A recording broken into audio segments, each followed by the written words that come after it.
Hello everyone, it is Surreality here, and it's been a while since I posted a video, mainly for a couple of reasons.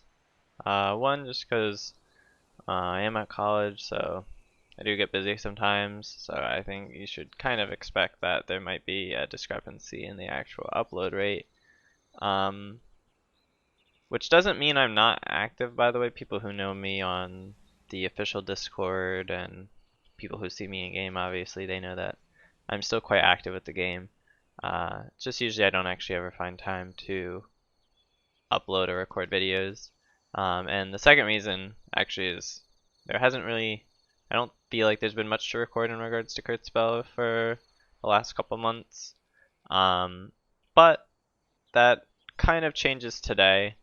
I am going to talk about the first half of the Awakening skills. What do I mean by first half? Well, they have released all the way up to Hammer and DS now, and that actually covers about half of the karmas in the game right now.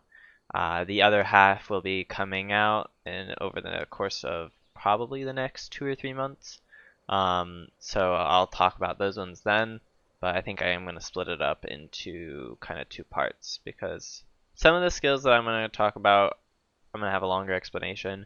Some of the skills are going to be really short. I will say the emphasis on this is on PvP, not so much PvE, so if you're looking at how these skills perform in PvE, I might mention it a little bit, but I probably won't be talking about it too much, nor do I have that much knowledge on how they actually perform, because most of the time I'm not using it in PvE, so not really the person to ask in that case.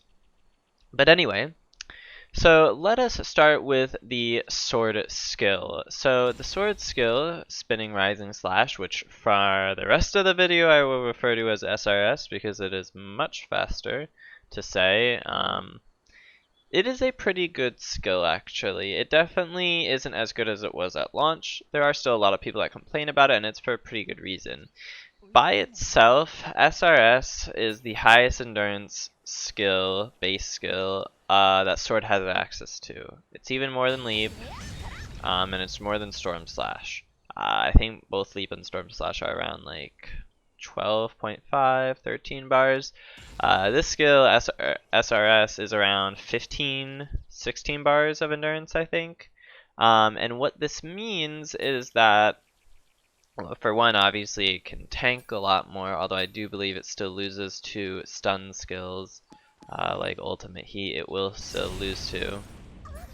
But there's something to note here is that even though it will lose to these stun skills, SRS is actually pretty fast. I believe when I did the frame data for it, it comes out as early as frames 19. And that's actually faster than all the stun skills anyway, so if you see here, if I do both Ultimate Heat and the new skill at the same time, and Ultimate Heat is around frame 24. Well, guess I got a late hitbox, so guess that's not always the case. I think it'll probably be more obvious with Sword though, because Swords is slower the further you are away. So let's try it with like Stun Hit or something. Yeah, so I broke the Stun Hit before it broke me, because it is pretty fast. Now, one thing to note, it's not an instant catch skill, so obviously some of the arguments on why people think the skill isn't as good as people say is because it's not an instant catch skill. It doesn't instantly lift you up. The only hit that lifts you up is the last one, and that is true. But I also think that this skill is extremely good for pushing advantage, and Sword already has an amazing advantage state strictly because of something called Fortitude, which all of a sudden turns your average advantage state or your average neutral into a vastly advantageous neutral for Sword. Like, if you are able to take somebody's shift away, or if your teammate does, if the teammate is able to take somebody's shift away on an enemy, and you have forward up, and you are chasing that enemy doesn't have a lot of options they can do. And that's, I think, honestly, where Spinning Rising Slash or SRS shines. If you are chasing somebody who has no shift and you just pop for it and then you just do this, there's not really anything they can do. They can try to tank it, but honestly, it still does. Even with the break nerf to the skill still does a decent amount. I believe the first 2 hits do 4 and the last 2 do 7. So you're still looking at around 20 bars of break, which most skills won't be able to tank. Unless you are sword yourself. So most of the other karmas will not be able to do that. And so it's just super good for that. Also, it does really good damage. Like, again, it also had its damage nerf, but it still can do, I think on average it does around like, it can do anywhere from, yeah, 3.5, 4k, I think I've still seen it hit for. I think if you get really lucky with your crits, probably can do 5k. Let me see if I can get a high roll. Yeah, that one is a decent, that's a 4k high roll. Ooh, yeah, look at that, over 4k because I got 3 crits. So it still does decent damage, and you can still, like, I'm pretty sure if I do a normal sword combo, that might have dropped there, I'm not too sure. It's kind of hard. There's like a way to position it, and I didn't really position it that well. But like, yeah, it's 10k damage on a sword solo combo. That's really not that bad. And I can probably, I think, okay, I'm definitely positioning it wrong. Let me get a good positioning.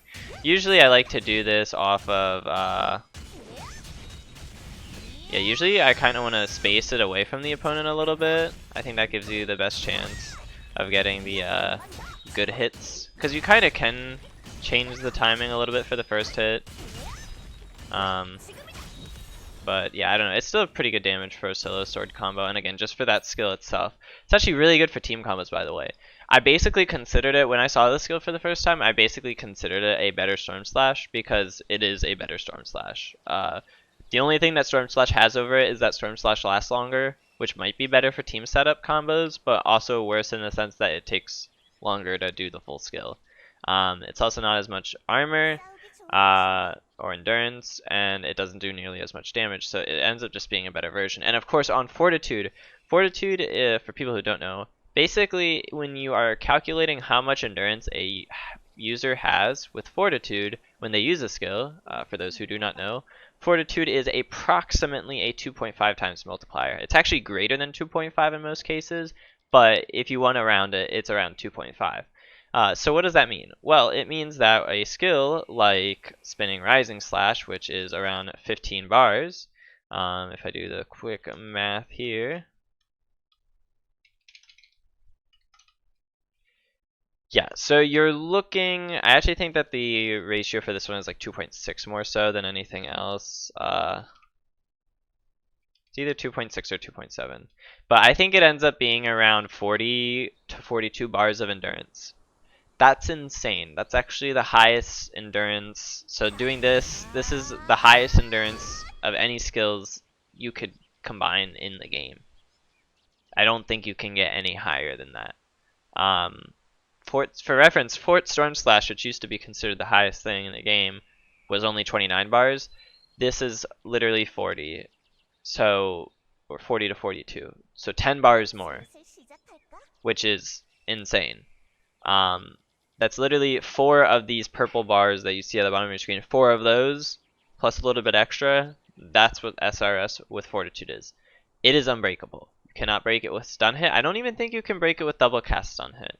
You cannot break it with any stun skill, any other stun skills. You cannot break it with shield counter. There is nothing that can break it. Honestly, obviously there are some ult 1s. If we talk about ult 1s, there are ult 1s that can do it, and even some ult 2s. But most ult 2s actually don't even break it. Like, a lot of the normal ones that are just like buff oriented ones, a lot of them do not even break for SRS. So there's definitely some merit to that skill there, especially when it comes to the defensive purposes for it. I've seen people literally who have their shift burned, who are either cast for it, or they shift for it and then they're safe. You can't be punished from doing that. And you can act out pretty soon after the last hit as well. So there's a lot that you can do with that skill. And again, if you end up catching somebody with no shift, it's just free damage and a free combo starter. And also, if you're on the receiving end of this skill, you kind of have to respect it. Like, realistically, I can have the dummy do it. You don't want to shift on the you kind of if you get broken by the first, second, or the first or second hit, you have to tank all the way up to the third hit. Because if you shift before, so in this case I'm going to have the enemy hit me and then I'm going to shift and then I'm going to try to get away without using skills. Actually, I shifted early, but as you can see, I still got caught. Let me actually, yeah. So I think I actually could have gotten out in that case, probably if I just ran back. But in a lot of cases, especially if there's any like stupid terrain around you, you're probably not going to get away, or it's going to be very tight. Also, sword shift actually I feel like goes a lot further than some other shifts. Yeah. So that's me going sideways. Let me try backwards. Yeah. So I think you can get out if you go backwards. But in a lot of cases, again, you don't have that option. If I'm against a wall, I don't have that option to go backwards. So I end up getting frame trapped.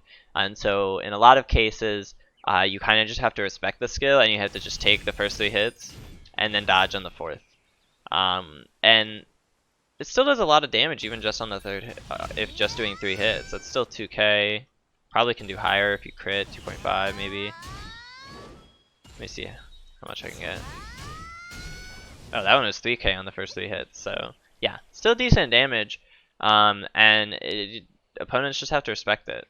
And it's really good for pushing advantage. There are a lot of good things to it. Obviously, again, the downside, it's not an instant catch skill, so you don't just automatically win neutral with it, but you are basically unstoppable in neutral with it, especially if you have a Fortitude SRS. It's nobody's going to contest you, nobody's going to stop you because they can't. So do keep that in mind. Overall, I think this skill end sword is pretty good. Some people still rate stun hit and obviously fortitude and even leap to be higher, and I totally can see that. But if you do want more damage in your combos, and if you are a person who liked using Storm Slash, I would highly recommend you use this new skill as part of your kit then. As you can see, this is the kit I run on my character that has this, which is Fort, and then spinning rising slash, and then leap. You could use this and then replace leap with stun hit.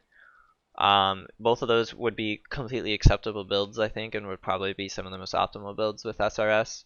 And then, of course, if you don't really use stun slash, you don't really care about getting awakening, then you actually probably don't need to run this, and you could just run fort, leap, and stun hit and be completely fine. But do note that there definitely are some benefits you get from SRS, like having basically becoming an unstoppable force is one of them. But anyway, let's move on to the 5th skill. Now, I will actually... Now, let me go on a side tangent about the bow skill. Out of all the awakenings, I do not have the bow skill on any of my characters. The reason for that is because the bow skill is exclusively a PvE skill. Like, very exclusively a PvE skill. I can show it off a little bit from the dummy's perspective, but this skill is... it's very good in PvE, for that matter. Also, the sword skill is kind of in PvE. It does decent damage, so I guess there's that, but it's kind of slow.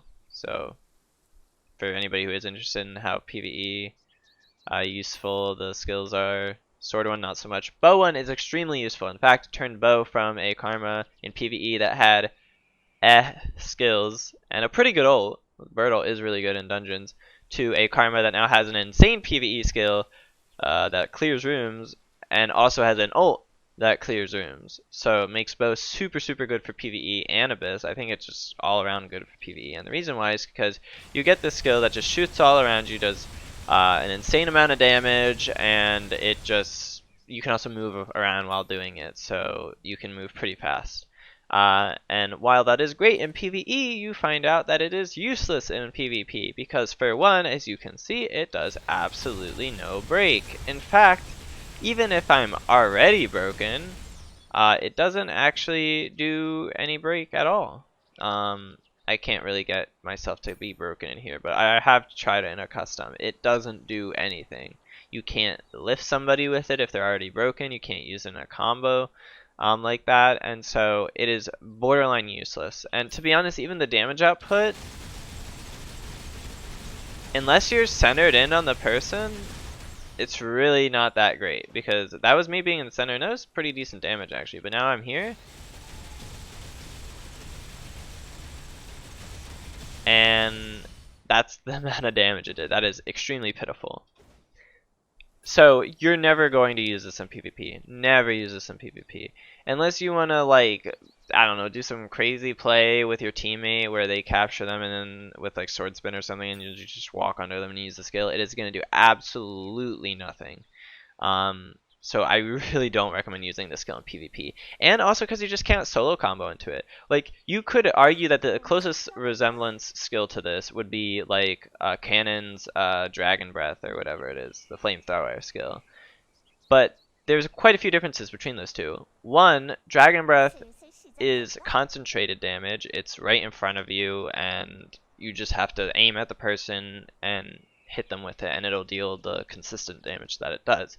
Two, Cannon does have solo combo setups into it, so you can use it either as part of a team combo or as part of a solo combo. Because you can do Ice Trap into it and the setup is there. Might not be the most consistent setup, but I think people who have worked on it can do it pretty easily, I would say, and pretty consistently, and it's a lot of damage. And so this is basically, the bow skill is basically flamethrower, except that you don't get concentrated damage unless you're under them, so it's very specific if you want to get high damage. You have nothing that leads into it aside from maybe Raining Arrow, but even with Raining Arrow, which they nerfed the duration of it, you would only be able to do the new skill for like maybe half a second before you have to like shift out of it or something. So don't use the bow skill in PvP at all, unless you want to play it, use it for fun or something. I don't recommend it at all. Now moving on to the fifth skill. It is, I think it's called Blazing Charge, or something like that. This is actually a pretty good skill. Originally, when it first came out, I think a lot of people were kind of iffy about it because it actually doesn't have that high endurance. It's purple, but it's about the same amount that you'd get from land demo. And when you compare it to like Wild Flurry or even GR, you note that it's definitely a lot less endurance than them. But it does do decent break. In fact, it's enough break that I think even the punch alone breaks most purple skills. I have to check on that. So it comes close to breaking it. Obviously the explosion does, and I'll talk about that in a second. But the actual punch itself, I think, breaks like middle to low purple armor skills, which is actually pretty good. And then obviously the explosions later break even more. In fact, they break so much to the point where a regular SRS, which again is around like 15, 16 bars, will actually be broken by this skill just by the explosions. Obviously not the first punch or the initial punch, but the explosions. And so this skill definitely, for one, it does decent damage. Definitely one of the highest damage of any of the fifth skills, really. You used to be able to tab bug it to get slightly more damage, but I believe that is fixed and you can't really do that now. But either way, you get a decent amount of damage, but more specifically as well, there's charge up to the skill. It's actually the same frame data as Leap. It is around frame 32 that you start charging forward and there's a hitbox. But more importantly, you get to control the direction that the enemy goes. And this is very unique because there aren't many skills that can do this. I guess you could argue the grab skills do like Reckless Charge and Whirlwind. But outside that, you don't usually ever get to control where the enemy goes. And with this skill, you do. Once you break the enemy, the direction that they go from the explosion is actually based off on what direction key you're holding.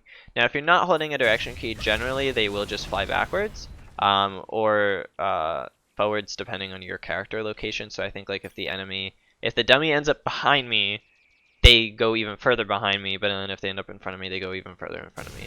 So like I think, yeah, so it goes behind me now because it was already behind me, but then if I start a little bit later so that they're in front of me, yeah, then they go even more in front of me. But again, you can actually take control of this. So for example, the enemy will always go in the opposite direction of the direction key you are holding. So if I hold A, which moves me left, that means they will move to the right. So if I do this skill, and then I'm heading this way, they move that way. And if I can do the same thing, if I hold right, they will go left. And if I hold down, they will go forward. And if I hold forward, they will go backwards. Or approximately backwards. I don't really know why that one... There we go. They will go backwards. So you do get control over the enemy, which is actually kind of important, and it means that there's some manipulation that the user can do. And so generally speaking, if you can't follow up off of this skill, it is actually mainly the user's fault if they can't follow up off of the skill. But there is some interesting things I think you can do with it because of that, where you get to control the direction that the character goes. Generally, the more control you have over the enemy, the better it is, even in combos. So if there are any ways of doing that, I think that is always a good option to have. Also, another thing to note is that explosion is AoE. And what I found out, not necessarily in a good case, but what I found out is because it is AoE, that means people who are not punched or who do not get hit by the skill can still be hit by the explosion. If, say, this bot was my teammate and they got hit by the skill and I was standing right here, their explosion would be hitting both of us and would be doing the same amount of break to both of us. I don't think there's splash break on this skill. I haven't really checked or been able to check, but either way, regardless of whether it did or not, it still does break AoE break, even to people who weren't originally hit by the skill, which is really good. And I have seen multiple cases. I've been in cases where it ends up hitting me and my teammate with the explosion and ends up leading to both of us getting caught. So it actually is really good in that case. So it's really good for combos, really good for neutral as well. Again, if you read a dodge, this tracks dodges really well and it just catches them instantly. It can counter certain skills because it is purple armor. So if you catch a person WWLing at you, it's just instant catch. Because even if they are able to shift out of like the punch, like if they tank the punch and then they shift out or something, they're actually still they actually can't do that because then they end up frame trapped because the explosion will still go off. So that's another thing about the skill. Similar to the sword skill, you really have to respect this skill. Even if it doesn't break you, you have to respect this skill because if it doesn't break you, the explosions are still coming, and those probably will break you. And you will probably have to shift those explosions. And if you are shifting those explosions, that means I, as the person who just used that skill on you, know that you are going to shift. And if I know you are going to shift, that gives me a lot of ability to then punish said shift. So if I do this skill, and I know you are going to shift, and I had this skill like ultimate heat or instant chase, I could then say, ha, well, I know you are going to shift, so now I see you or ultimate heat you, and now I have used two skills to basically frame trap you and secure a catch. And that is like a really like key part about the skill that a lot of people I think miss out, is that it is so good for frame trapping, even against skills that it doesn't break. Because you just put the enemy in a very disadvantageous state, which is always super, super good. Also, again, since I am a shield player, I will bring it up, but the skill completely demolishes counter. I don't think it will in training room because the dummy has weird tracking on their counter. It's actually better than what you would get in game, I think. But generally speaking, it will whiff most of the time because of the momentum. I think it'll definitely whiff, I think, up close even in training room. Yeah, but in a real match, even if I do it from this far away, generally the counter will miss. But even if it does hit, guess what? You don't get to follow up because if you happen to counter on shield and then you try to move afterwards, as you can see actually if I do it again, the embers are still on the shield player even when they counter.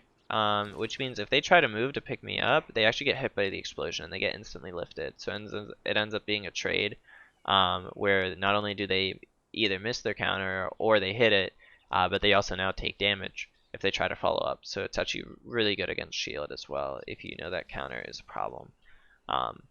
So there is that. And so I definitely think that all fist players should run this skill. I think that this is kind of one of those must skills. I've seen people run like a triple neutral build where they do ultimate heat, IC, and this new skill. That's totally fine. You could run like wild flurry, the new skill, and IC or something. There's a lot of combinations you can do, but generally speaking, there isn't really a place for the grab skills anymore. I don't think people should be using the grab skills like Reckless Charge and Whirlwind. They don't really have a use anymore, especially with having the access to this new skill, which I do think is a must. Like I think you should have it somewhere in your loadout. I don't really care what your other two skills are. Again, you could have IC and Ultimate Heat. You could have IC GR, IC Wild Flurry, Ultimate Heat Wild Flurry. Any combination of those remaining skills outside of the throws, and I think that will be good to go. But you could probably just run the skill over the throws because it's just better. It has higher endurance. It breaks all the other throw skills anyway, so it's just better. And so yeah, I definitely recommend you use it. Alright, so Staff has the skill Circle of Elements, which I will also, similar to SRS, I will refer it to now as SOE, because it's just faster instead of saying Circle of Elements. I just say COE. And it is a really good skill off the bat. First of all, it does kind of insane damage. It's also actually really fast. But look at that, that's 5.8k. I've seen it do as high as like 6, 7k depending on how many crits you get. Like it is very crit dependent, I feel like, but if you get like high damage rolls on your numbers, like it's just gonna do insane damage. And it basically gives Witch access to the highest burst damage in the game. The highest and the fastest, I should say. Because I think like even just doing this, actually, I don't even need to do that. Sorry. Just do this. The fireball. And you can do basically around 10k damage, and I believe that that all takes around 7 seconds. So you're basically doing like 10. You're basically doing 10k. That one I did do 10k. You're basically doing 10k in like less than 10 seconds, which is actually insane. I don't think there's any other karma, even like a DS charge and a min slash. I don't think there's any karma that can do 10k in that fast of a time. So basically, Witch now has the ability to do insane burst with COE. And I do think I will automatically say from the bat, if you are a Witch player, you need to have this skill in your kit. I don't really care what else you use, although I do recommend also running Fireball, now that they made it an instant cast skill that you can shift and not be put on cooldown. COE is insane, you need to have it, does insane damage, also picks up off of grounded opponents, so you can just like use it from here. So like honestly, I didn't even need to do the chase part, and I can still do 10k. So actually that even speeds things up. I can literally do this, and get again basically about 10k damage within like less than that. That one might actually be like more like 5-6 seconds, which is insane to think about. So yeah, insane high fast burst damage, picks up on knockdown opponents. It's around frame 16, I think, maybe even faster with casting speed, which is pretty fast for a skill because it breaks breakers pretty fast. Does actually a decent amount of break, and again it does a decent amount of damage as well. And it has actually a pretty decent vertical as well. It's actually not that high. Let me get them higher. Yeah, has a pretty decent vertical. It's not. It is kind of more inconsistent in the vertical category, but it is definitely something that isn't bad. And you can just get so much damage off of it. Like there are so many. I think you can get like at least. I think I've seen. I forget what the highest damage combo I was able to do. 13k is super easy to get on Witch now, though, for sure. But I think I was able to get even like 14, 15k on good days if I was able to really position everything right. Let me see if I can get it. Because ideally, you actually want it to be as low as possible. Yeah, so that was like around 14k. And I think I could like technically do it in the black hole. Actually, let me try doing it in the black hole. By the way, these are just demo combos, not necessarily the recommended combos, although they totally are combos you could go for. Except for that, don't want to have them drop there. Actually, I'm not too sure how I'd get the black hole to finish up. But generally, you do around 13.5 to 14k, which is still a lot of damage. More so than Witch has really seen in a long time. And so you get insane combo damage, just insane burst damage in general. Super good combo tool, really fast, does a lot of break. Also, it lingers, meaning that even if you get hit during it, so for example, if I do shield throw actually, it will still linger a little bit, and it did do a little bit of break there. There are like 3 different linger or cancel windows for the skill. There's one where you can cancel basically the whole entire skill if you hit really early. If you hit a little bit late, it will still do the first part of the skill. And then if you hit very late, it will do basically the whole entire skill. So I think this skill will probably be slow enough where I can get like the second linger. Yeah, so it does basically all the way up to the ice is the second linger, and then the full linger. Let me try to think of a skill that actually would go that far or be that slow. Definitely the new hammer skill would be that slow. Maybe land demo would though. Let me see. Land demo is kind of fast though. Oh no, yeah, no, the full, basically the full, actually, that went up to the fireball. I guess there's 4 cancel windows if you really wanted to think about it. So there's that one, and then there's, I mean, I guess we'll just use leap, because leap is super slow.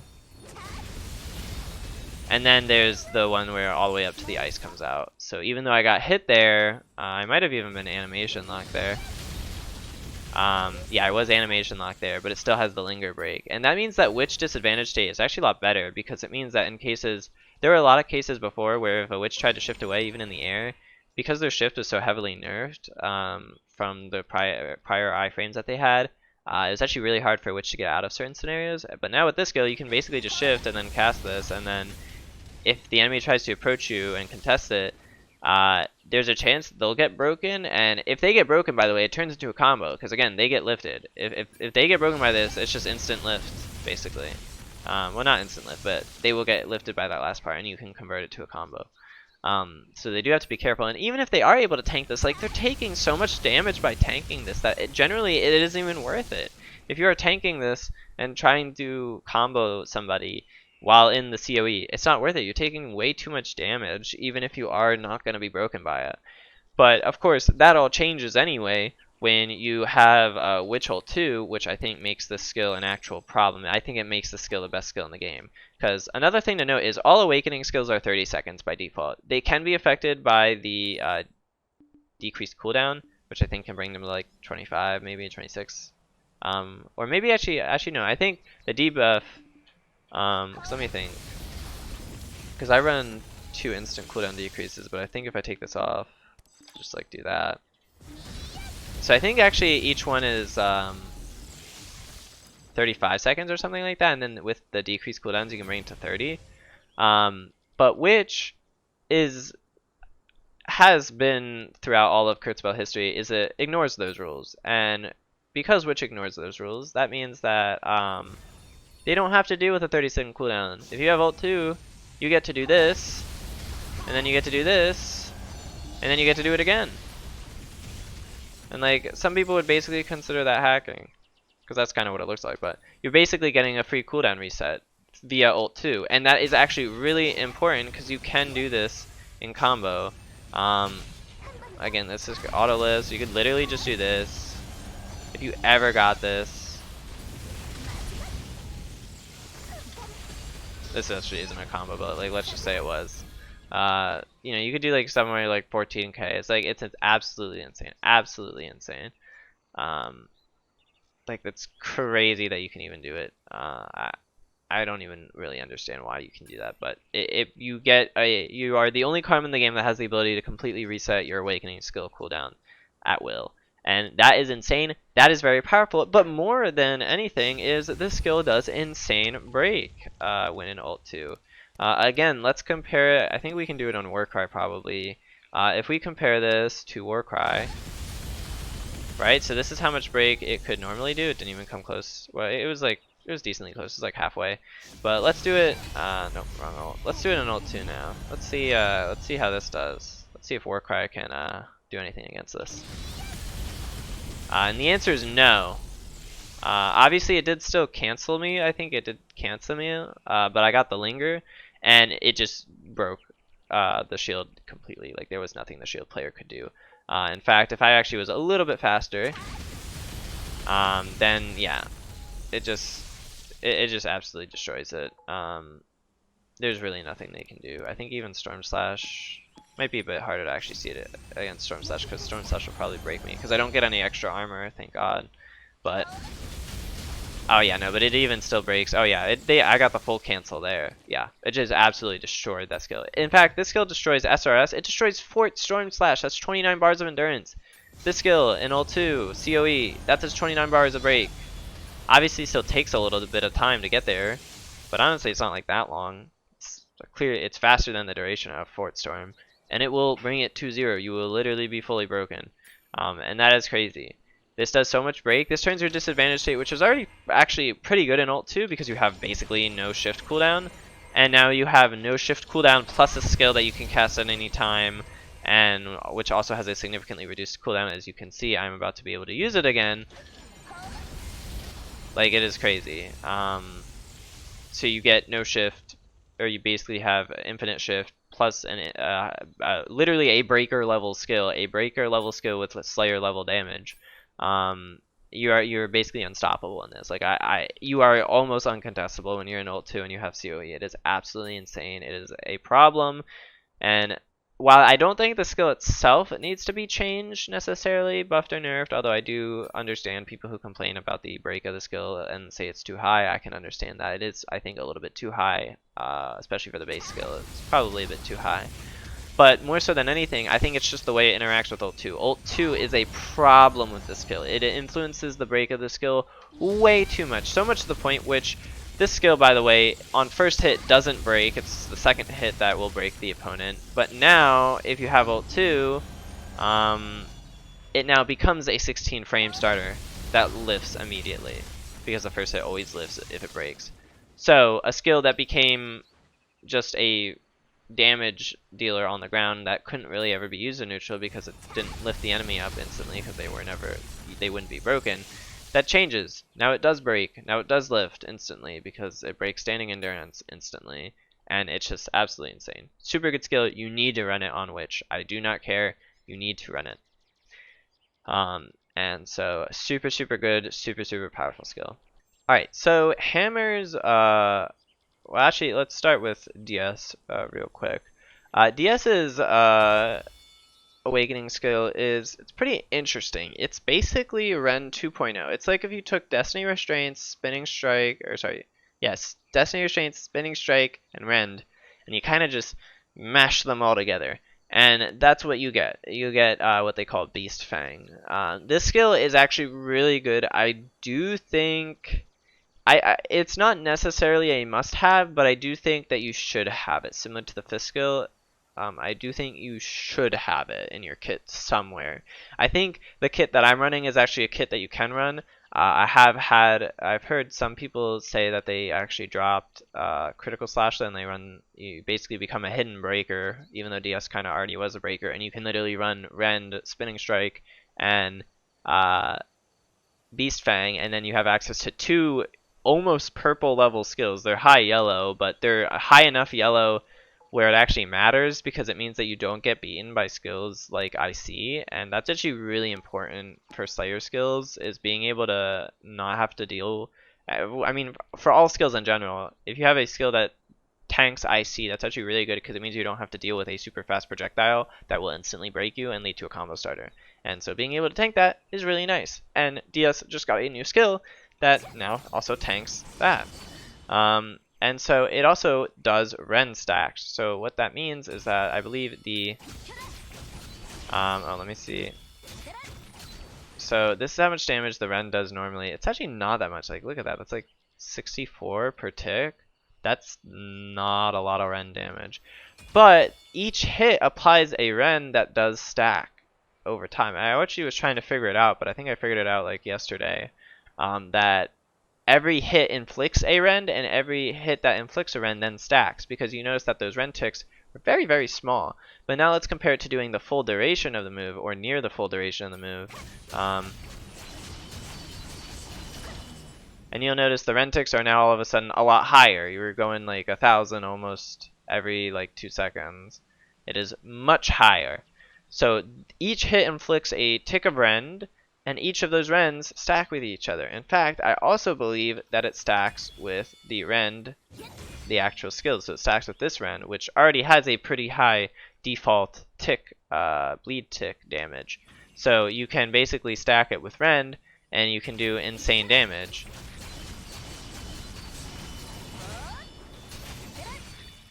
And that's how much the rend stacks. Like, look at that. Go straight, it literally went straight to 11k. You can do, by the way, you can do basically I think even with a non-moon slash combo, I think you can do like realistically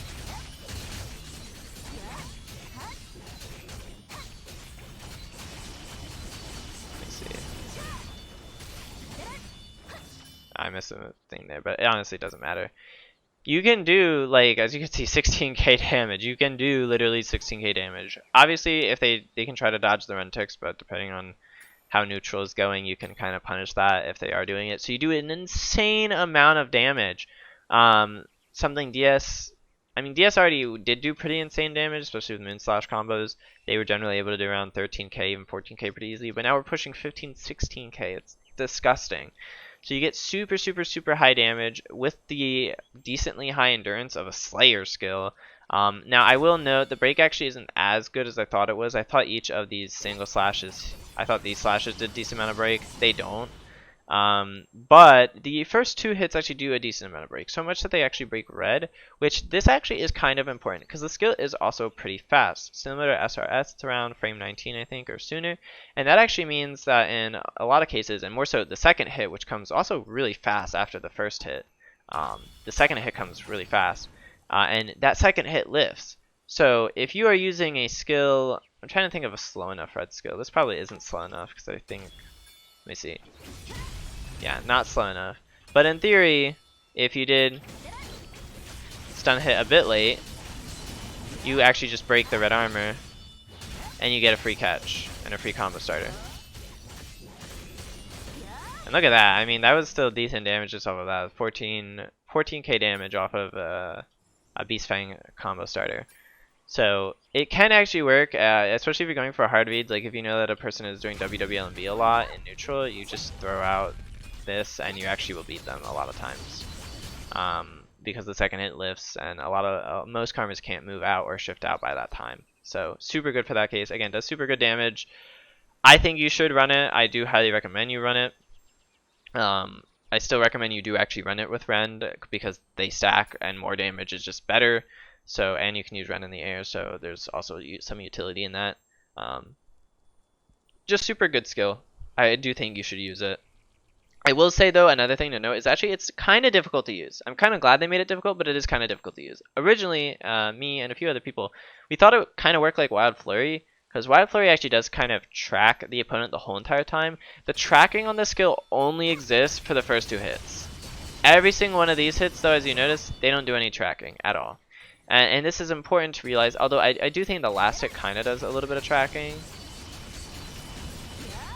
Yeah, I think it is a little bit of tracking there. But every hit in between after the first 2 does not do any tracking, and so you do have to kind of control it yourself.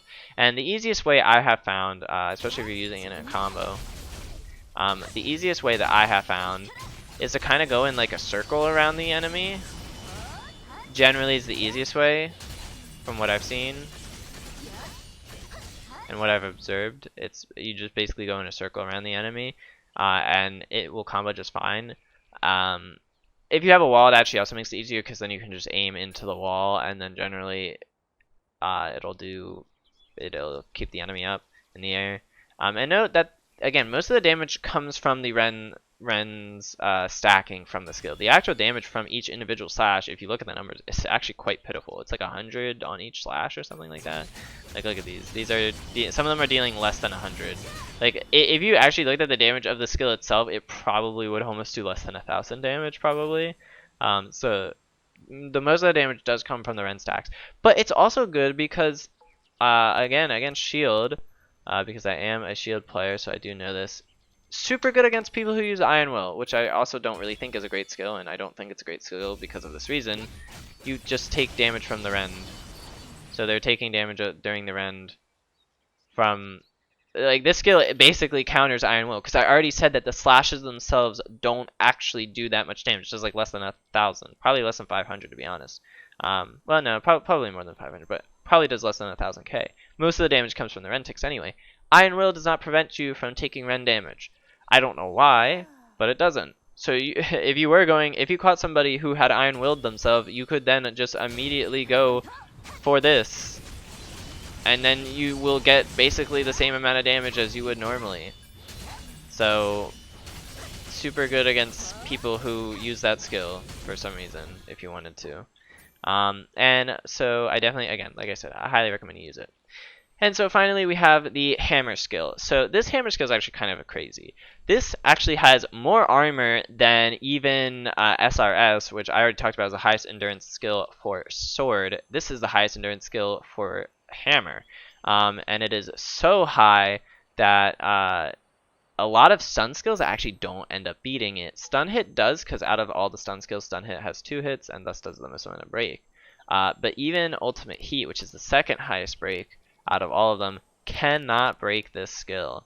In fact, again, a lot of skills cannot break this skill. If you have ultimate heat, it does not break it. It comes close, but it doesn't. If you go against another hammer player and they Giga Swing, it does not beat the skill. It will break the Giga Swing. It beats a lot of purple armor skills because, again, the break on this is actually really, really high. I think it's like almost like 16 bars of break. It's enough to break the sword skill SRS, which I already talked about as the highest endurance skill for sword, but this breaks it. Just outright breaks it. And so it's really good to know that, and it's really good that Hammer has access to a skill like this, because Hammer never really had access to a skill that can do such high break and has so much high endurance. But to be honest, there is a caveat to this, and it's kind of what makes it, like, obviously then a lot of people would say, well, this skill kind of seems fucking overpowered then if it can do that much break, that much endurance, like, that's insane, right? Well, yes and no. Yes, it is insane that it can do that, but those values are kind of justified when you take into consideration how slow this skill is. This skill is so reactable. In fact, this skill is slower than leaping on yourself, which is a cast skill where sword literally flies up into the air and then lands on the ground. It's slower than a leap casted on themselves. That's insane. That's really slow. Meaning that this is completely reactable. And again, because I am a shield main, generally, Shield's best matchup, in my opinion, was always Hammer, because Shield just had ways to deal with a lot of the stuff that Hammer did, because a lot of the stuff that Hammer does is fairly committal, and Shield is really good at punishing or committal stuff, especially with counter. And this skill is a skill that is asking to be countered. And unlike most of the other Awakening skills, this doesn't like bypass counter in any way. Like, you can't just immediately move after using it. Even on hit, you can't immediately move. So if they counter it, you just get destroyed. And more importantly, though, with this skill, and another big problem with this skill, is if it does not hit, you are now trapped in a whiff animation for thousands and thousands and thousands of years. And, you know, it's just game over. Like, I don't even know. I mean, actually, people have a hard time punishing it because of how high endurance it has. And they just like see you glowing purple, and I guess they just get scared of you. I have no idea, but people will probably learn to punish it more effectively over time. But on whiff, this skill is so slow. I am mashing shift. Yeah, I'll do it again. I am mashing shift right now, and that's how early I can shift out. In fact, I'll just hold forward to see how early I can move forward. Like, it is so laggy on whiff that it is absolutely insane. It is so incredibly reactable and punishable on whiff, so you have to be very careful when using the skill. But again, it does do a lot of break. It's really good at tracking shifts. It actually does have a really high tracking radius. Like, even from here, most of my skills actually won't track from here. I think, like, if I did rend, even if I was facing like this way, the rend I don't think would track, right? Even though it has a pretty big radius, it wouldn't track. My crit slash would probably track. I assume my crit slash would track, yeah. But this hammer skill will, in fact, track. Even, I think, from here. Yeah, it'll just track that way. Like, it is insane. And it actually has a really big hitbox. Like, I was trying to space this skill earlier today, and I think it'll even hit from, like, almost all the way over here. Oh, no, not quite. I think probably from here it'll hit. Like, it is insane. And it does insane damage, by the way. It does have, like, a big damage range, but it has an insane damage range. It can do anywhere from as low as, like, I think, like, yeah, 3k. But it can also do it anywhere as high as 4 or even 5k, I've seen it. And I think I even saw it yesterday. I hit it on somebody for 6 or 7k. I assume they were in Slayer. I hope to God they were in Slayer, because otherwise the skill did way more damage than it should have. Either way, this skill can do insane damage. I mean, look at that one. That was 4.5k. It was a crit, but it was a 4.5k. That one was 4.3, so this is super crit reliant. But if you get a lucky crit on this, like, it's GG. It does so much damage. It's not even funny. And again, it is an instant catch skill, which is also something that, you know, people value. And in my opinion, I actually run this as a replacement for Hammer Smash, and there's a couple of reasons for that. One, because of the increased break. Two, because it's actually less committal on hit, whereas Hammer Smash is super committal on hit. Like, my problem with Hammer Smash is I kind of feel like it's been being power crept in the sense that with all the stun skills and people just being better at the game, you can't go for the third hit of Hammer Smash anymore, because if you do, like, you just get animation locked for so long, where doing Hammer Smash, like, especially if you go against a Fizz that has ultimate heat, like, there was one game where I was like, I'd constantly combo somebody and then their teammate would come up and I'd just be Hammer Smashing them. And by the time I do this third hit, like, they just ultimate heat me, and it's outside of my range. I can't do anything. And it's just really annoying. And I'm just trapped here, and in an animation lock, and they can just ultimate heat me. And the only option I have is to just drop the combo, in which case, shield or hammer disadvantage still isn't great. So I still kind of lose out on. There's a chance that even if I shift, depending on what direction I shift, and I still get hit by the ultimate heat. Especially if they run in on me. And a lot of times I'm forced to drop the combo because I can't just like, I can't do this and then try to go back in, or else I still get hit by the ultimate heat. So it ends up just being like a disadvantageous situation for Hammer if they use Hammer Smash. It's still not a bad skill, I think, but I personally don't use it anymore with this new skill, because this new skill, yes, it's slower than Hammer Smash by a lot, but for one, it's actually arguably less punishable even on whiff. Well, first of all, you basically can't punish it on hit. It's super unpunishable on hit, because look at how fast you can move out. Like, you can move out so fast. I'm pretty sure you can get a shift attack and then W, yeah. So it's just way faster. Like, you can shift out of it and move out of it way faster on hit. Obviously on whiff it's super punishable, but honestly it's about as punishable as Hammer Smash is on hit. And I'd rather something be more punishable on whiff than on hit. On hit I should not be punished, and this skill, the window for being punished on hit is very low, or very small, compared to Hammer Smash. And it also does insane damage. Again, you could use both, arguably. I'm using Giga Swing, the new skill, and Holy Cross. I just like this build so I get the ranged peel, which also has a lot of vertical stuff to it, which is nice. But you could run like Hammer Smash, Giga Swing, and the new skill. That would work as well. Or even like Crusade. There's a lot more options for Hammer to run now. But I do think you probably should run this new skill, just out of the fact that it's so high endurance, so high break. You have a better matchup. Using this skill makes your matchup against Sword and Scythe, Fist, and other Hammer players. It makes those matchups better. Does arguably make the matchup against Shield a bit worse, but honestly I think in some ways it does make it better, because if the Shield doesn't have counter, then, or if their counter is on cooldown, they can't do anything to stop this. So it's just such a good skill to have. It makes your matchups against a lot of the karmas that you were weak against so much easier. And in general, it just makes Hammer so much stronger to have it. And yep, that's about it, everybody, on all the awakening skills. I kind of stopped talking about the PvE side of the skills, but honestly, most of them I don't really know or care. So I hope you guys enjoyed. Another long ass video, but you guys deserve it after me not being here for so long. If you have any questions or comments about any of the awakening skills, I can try to answer them in the comments below. And let me know what you think about them. And I will see you guys in the next video. Bye.